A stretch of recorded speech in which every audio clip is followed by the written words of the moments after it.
రాష్ట్రంలో ఏం తప్పులు ఉన్నాయని నేను స్టడీ చేయలేదు అప్పటికి.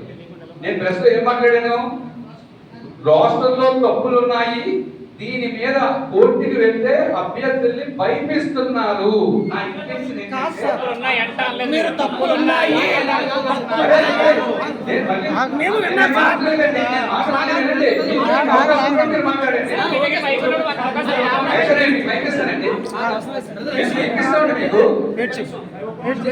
రాష్ట్రంలో తప్పులున్నాయని చెప్పి హైకోర్టు కోర్టుకి వెళ్తే అభ్యర్థుల్ని భయపిస్తున్నారు ఏపీపీఎస్సీ సభ్యులు.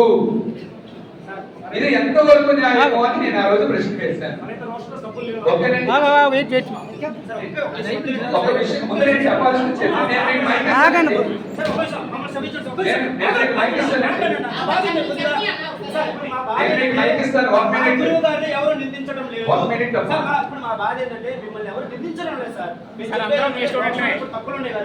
దాన్ని సవరించి ఎగ్జామ్ పెడితే వచ్చే బాధ ఏంది?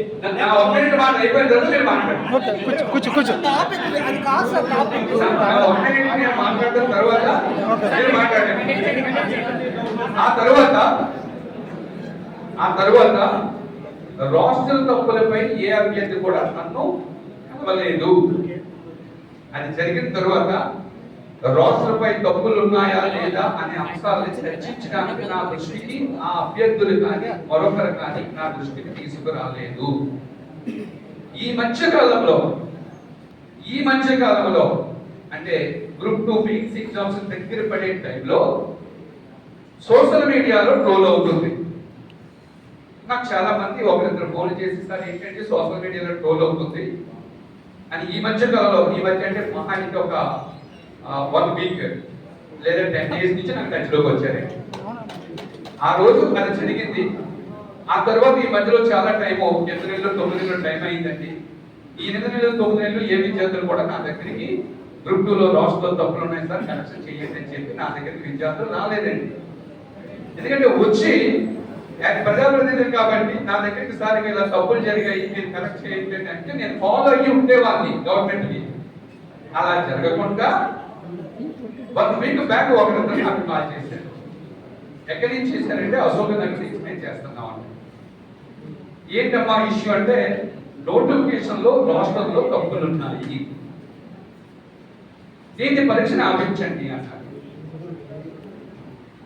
నేనేం చెప్పానంటే ఇష్యూ ఎక్కడ ఉంది అని అడిగాను. కోర్టులో ఉంది అన్నారు. ఒక ఇష్యూ కోర్టులో ఉన్నప్పుడు మనం జోక్యం చేసుకుంటే దాన్ని సబ్జుడీస్ అంటాం. కోర్టు పరిధిలో విషయం ఉన్నప్పుడు దాని మీద మాట్లాడకూడదు. మళ్ళీ 3 రోజుల కింద ఫోన్ చేశారు, వాదోపవాదాలు విన్నారండి, నిన్న ఎప్పుడో ఫోన్ చేశారు, జడ్జిమెంట్ రిజర్వ్ చేశారండి. జడ్జిమెంట్ రిజర్వ్ చేసినప్పుడు కూడా సబ్జుడీస్ కింద వస్తుంది. కోర్టు జడ్జిమెంట్ చెప్పిన తర్వాత మేము స్పందించాలి. ఓకేనండి. సో ఇప్పుడు నేను చెప్పాల్సింది నేను చెప్పేశాను. ఇప్పుడు మీలో ఒకరా ఇద్దరా 10 మంది ఎంతమంది మాట్లాడినా నేను మీకు ఫ్రీడమ్ ఇస్తాను, మైకు కూడా ఇస్తాను. మీరు ప్రశ్న వేయండి, నేను సావధానంగా వింటాను. ఆన్సర్ నా చెప్పేస్తాను. ఆ ఆన్సర్ నా నోట్లో నుంచి వచ్చేది కాకుండా గవర్నమెంట్ నుంచి రావాల్సిందైతే గవర్నమెంట్తో మాట్లాడి నేను మీకు చెప్తాను. ఇప్పుడు మీరు ఎవరు మాట్లాడాలనుకుంటున్నారో